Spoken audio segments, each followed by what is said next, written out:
of Independent Television News reports on the day's events. After 7 weeks of moved in at dawn.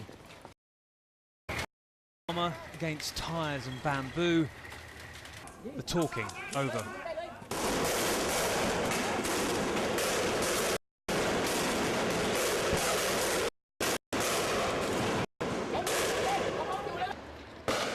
A rabble of diehards, this protest's self-appointed defenders against the Thai army.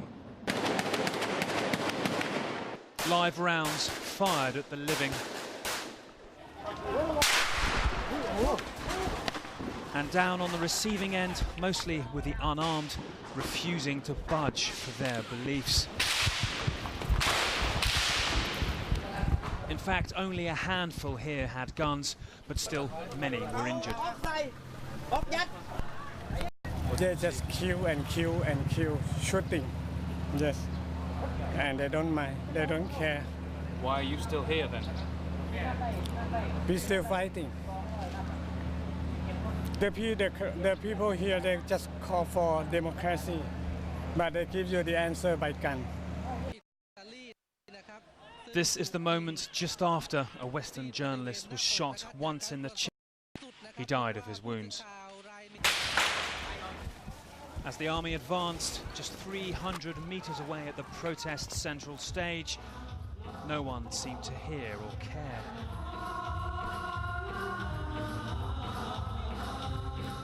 No one, perhaps apart from their leadership.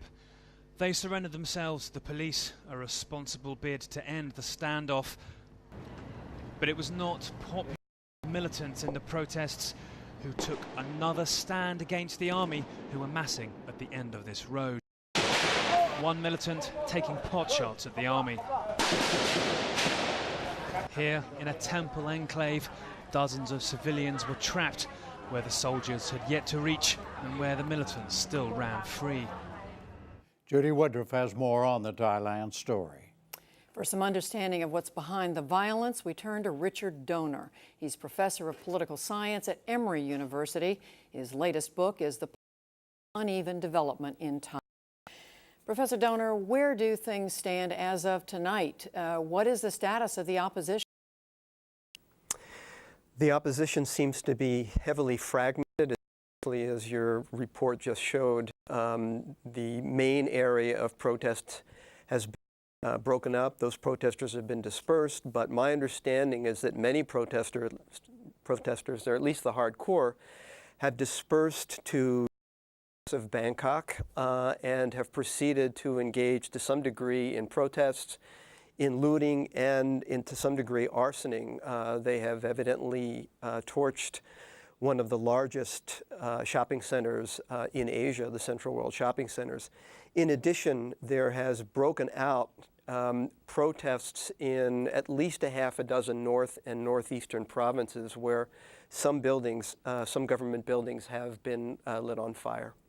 So that suggests the leaders of this protest movement who surrendered only represent a part of what the movement is. Well, that's true. But one of the questions is, what exactly, what is the makeup of the protests? We know what their basic demands are, but we also know that there are a number of factions within the Red Shirts. And we also know that the leaders have been were taken into custody by the government.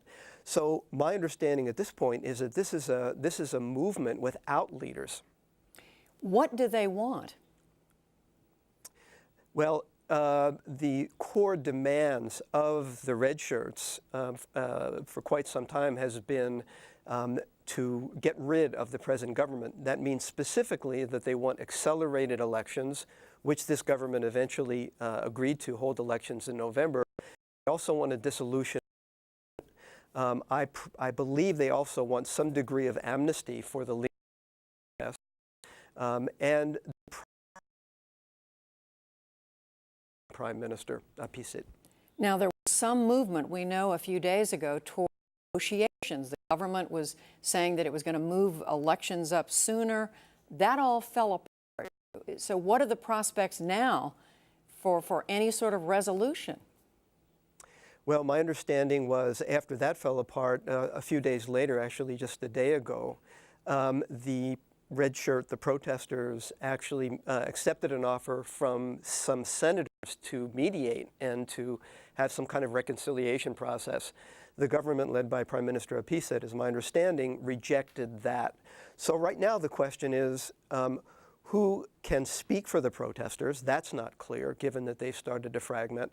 And second, even if the government makes a what is considered to be a good offer, offer be viewed in the eyes of the protesters? Because right now, what's important to remember is that the government's credibility is quite low in the eyes of the core of the protesters.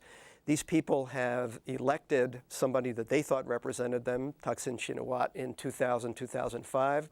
He was thrown out in a coup, and subsequent elections resulted in the victory of two people who became prime minister subsequently, who represented the Red Shirts. They were also essentially kicked out, this time by judicial decree. So it's not clear what will constitute a credible, good faith offer on the government's part. There is a king in Thailand. He has weighed in when there have been previous political crises. Why hasn't he been heard from this time? There are really two questions here. One is, why hasn't the king or the monarchy in general been seen publicly and played the kind of role, as you said, that he has played in the past? There are a couple of reasons for this. One is that the king is 82 years old, is very and probably incapable of playing this kind of role.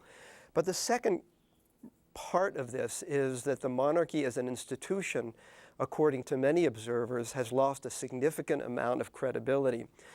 In the last few years, the monarchy has been viewed as essentially allying itself with the present government and its supporters. It's no longer easily able to play the kind of mediating third-party, honest broker role that it ostensibly played in the past. The second question is it in fact not playing a role? There may be active participation by members of the royal household, the Privy Council, in these negotiations or in decisions to launch military response. So those we just don't know. So Richard Donor, where do you see things headed at this point? What are the main options at this point for the opposition government?